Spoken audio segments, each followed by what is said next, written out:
Alright, this video is about the curvature and the radius of a curvature. सबसे पहले जानना ज़रूरी है कि ये दोनों चीज़ें हैं क्या. The radius of curvature is the radius of a circle. यानी कि अगर हम radius of a curvature की बात कर रहे हैं तो हम एक सर्कल की ही radius की बात करें, लेकिन भले कौन सा circle. That best approximate a curve at a specific point. And it tells you how sharply curves bend. Curve कितना शार्पली बेंड हो रहा है, ऐसे करके हो रहा है, ऐसे फैला हुआ हो रहा है, ये आपको बताता है. ठीक है ना.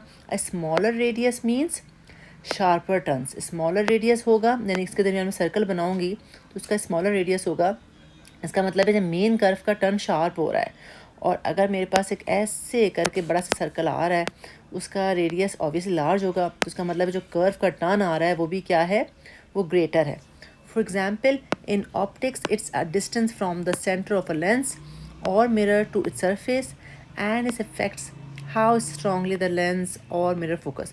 ये तो आपको प्रैक्टिकल उसका विजन दिया है कि ये कर्व्स कहाँ काम आते हैं and how can we find जो कर्व का उसका जो कर्वीपन है उसका रेडियस हमें निकालना हो तो हमें उन पोजीशन पे एक ऐसा सर्कल जो कि मेजॉरिटी ऑफ दैट टर्निंग को कवर करके जा रहा होगा. ठीक है ना. इस चीज़ को समझने के लिए let me show you this thing. ये देखें ये हो क्या रहा है यहाँ पे ये जो रेड रंग का आपको नज़र आ रहा है ना, ये रेड रंग का बेसिकली कर्व है. तो उन्होंने बड़े मज़े का एक पैराबोला कर्व नहीं बनाया बल्कि टेढ़ा मेढ़ा हर डायरेक्शन में बनाया. और अगर मुझे हर पोजीशन पे उसका कर्वेचर निकालना है तो कर्वेचर निकालने के लिए मुझे क्या ज़रूरत पड़ी चीज़ों की, तो उन पोजीशन पे मेरे पास देखें ग्रीन नॉर्मल वेक्टर है. ग्रीन जो है वो टेंजेंट वेक्टर है, यानी कि हर पोजीशन पे जो टेंजेंट बन रही है कर्व की वो ग्रीन है. येलो उसका नॉर्मल है. इम्पॉर्टेंट बात है कि इन ग्रीन और येलो के थ्रू जो हमारे पास ये एक और ब्लैक मूवमेंट नज़र आ रही ना. मैं कोई भी सीन कैप्चर करती हूँ, जैसे चलो मैंने ये ऑटोमेटिकली आ गया कॉपी इमेज. अब ये आप समझ लें. ठीक है.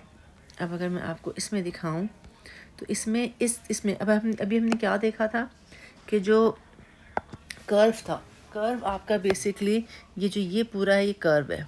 ठीक है ना. कर्व मुख्तलिफ उस पर जा रहा है. अब अगर मैं यहाँ की इस कर्व की पोजीशनिंग की बात करूँ, टर्निंग इसका टर्न की बात करूँ तो यहाँ पे जो ये आप एक सेकेंड. ठीक है.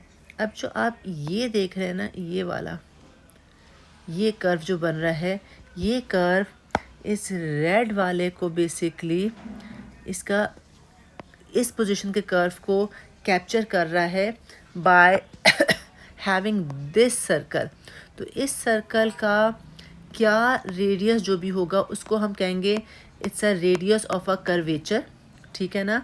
और कर्वेचर इसका क्या कहलाता है, कर्वेचर का मतलब होता है आसान ज़बान में कि वो टर्न कितना हो रहा है. ठीक है. सो आई होप कि आप कर्वेचर और रेडियस ऑफ अ कर्वेचर का कॉन्सेप्ट समझ गए होंगे. एक और डायग्राम है, जैसे उसमें जो ब्लू कलर से आप देख रहे हैं जो चेंज हो रहा है, हर पोजीशन पे टर्निंग इफेक्ट डिफरेंट है. तो हर पोजीशन का जो कर्वेचर है, जो टर्न है, जो उसका बेंडिंग है, वो डिफरेंट होने की वजह से अलग अलग सर्कल बन रहे हैं. तो this is our today's topic. अब इस टॉपिक को ये इसका मज़ीद थोड़ा सा डिफ़ाइन किया है, वही बातें जो मैंने आपको भी डायग्राम की ज़रूरत में दिखाई हैं कि the radius of a curvature tells how tight और how loose that curve is. If the curve is gentle like a big circle the radius is large. अगर बहुत ज़्यादा शार्प टर्न हो रहा होगा तो स्मॉल होगा, तो रेडियस इज़ स्मॉल. ठीक है ना.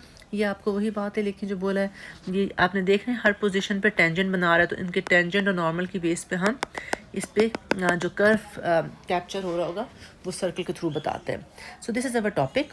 कमिंग बैक ओवर हियर, ये इसकी प्रॉपर डेरिवेशन होती है, लेकिन हमारे कोर्स में डेरिवेशन नहीं है. Although I have done the derivation the class with students. तो इसमें आपका जो ये आपका फार्मूला है किसके लिए, it tells you about the, ये क्या है, अच्छा इसमें जो है कर्वेचर का फार्मूला जो है दो इसकी फॉर्म्स हैं. एक इसकी कार्टेशियन फॉर्म है, ठीक हो गई, और एक इसकी पोलर फॉर्म है.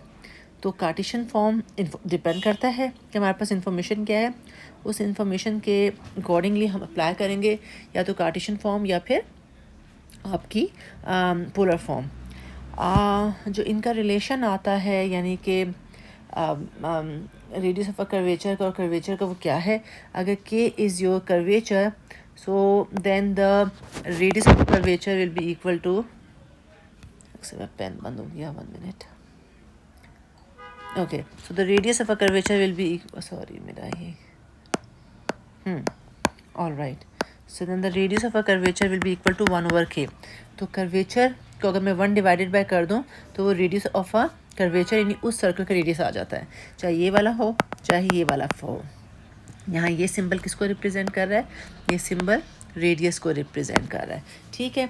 So this is our topic जिसको हम पढ़ते हैं।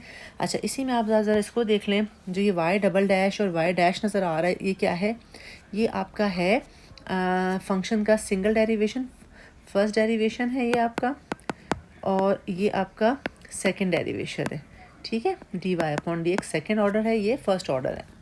चलें जी, नाउ